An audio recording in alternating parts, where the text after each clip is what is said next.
नमस्ते। अब हम unit 5 the snake and the mirror के ट्रांसलेशन सेक्शन के पैराग्राफ की रीडिंग करेंगे।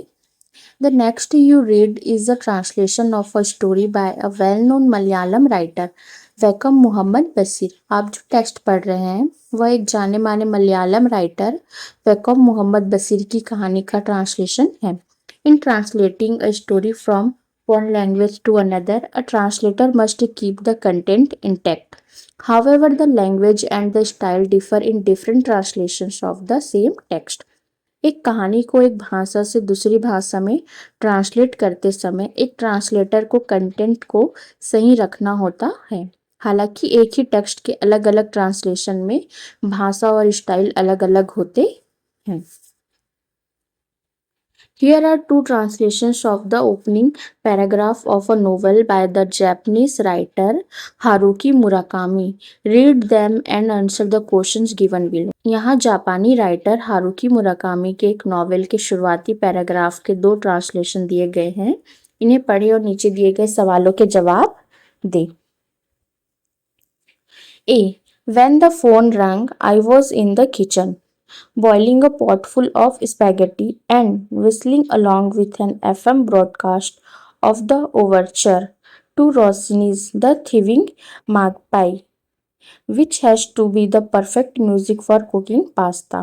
I wanted to ignore the phone not only because the spaghetti was nearly done, but because Claudio Abbado was bringing the London symphony to its musical climax.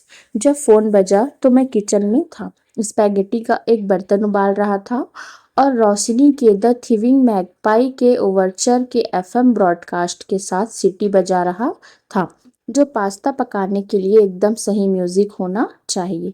मैं phone को ignore करना चाहता था, सिर्फ इसलिए नहीं कि स्पैगेटी लगभग बन चुकी थी, बल्कि इसलिए भी कि क्लाउडियो अबार्डो लंदन सिम्फनी को उसके म्यूजिकल क्लाइमेक्स पर ले जा रहे थे। B. I am in the kitchen cooking spaghetti. When the woman calls, another moment until the spaghetti is done. There I am whistling the prelude to Rossini's La Gazza Ladra along with the FM radio. Perfect spaghetti cooking music. I hear the telephone ring but tell myself ignore it. Let the spaghetti finish cooking. It's almost done. And besides, Claudio Abbado and the London Symphony Orchestra are coming to a crescendo. मैं kitchen में spaghetti बना रहा था, तभी उस औरत ने phone किया। स्पैगेटी बनने में बस एक पल और मैं वहाँ हूँ, एफएम रेडियो के साथ रोशनी के लागाजा लाड्रा का प्रील्यूड बजा रहा हूँ। स्पैगेटी पकाने के लिए एकदम सही म्यूजिक। मुझे टेलीफोन की घंटी सुनाई देती है, लेकिन मैं खुद से कहता हूँ इसे इग्नोर करो, स्पैगेटी को पकने दो, यह लगभग बन गया है। और इसके अलावा क्लाउडियो अबाडो और लंदन सिम्फनी ऑर्केस्ट्रा अपने चरम पर पहुंच रहे हैं। Compare the two translations one on the basis of the following points. नीचे दिए गए पॉइंट्स के आधार पर दोनों ट्रांसलेशन की तुलना करें। First, the tense of narration, past and present tense, कहानी कहने का टेंस, पास्ट और present tense.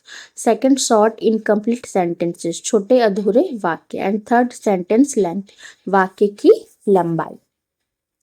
Comparison. Translation A, past tense example, when the phone rang I was in the kitchen, यानी जैसे जब फोन बजा तो मैं किचन में था। Translation B, present tense example, I am in the kitchen when the woman calls, मैं kitchen में हूँ जब औरत ने फोन किया। Second, uses complete grammatically standard sentences, पूरे ग्रामर के हिसाब से स्टैंडर्ड वाक्यों का इस्तेमाल करता है।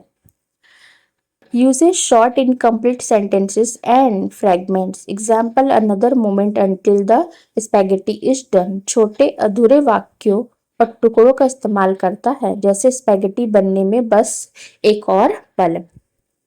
Third, longer and more descriptive. It flows as a continuous narrative. लंबा और ज़्यादा डिस्क्रिप्टिव, यह एक लगातार कहानी की तरह बहता है। Shorter and punchier, it feels more like a direct stream of thought. छोटा और ज्यादा असरदार, यह विचारों की सीधी धारा जैसा ज्यादा लगता है।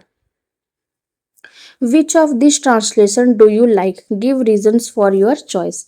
इनमें से आपको कौन सा ट्रांसलेशन ज़्यादा पसंद है, अपनी पसंद के कारण बताएं। I like translation B because, मुझे ट्रांसलेशन बी पसंद है क्योंकि।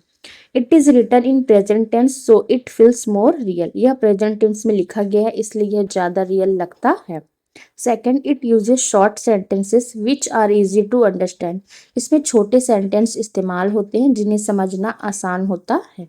And third, it feels lively and modern, यह एक लाइवली और मॉडर्न लगता है।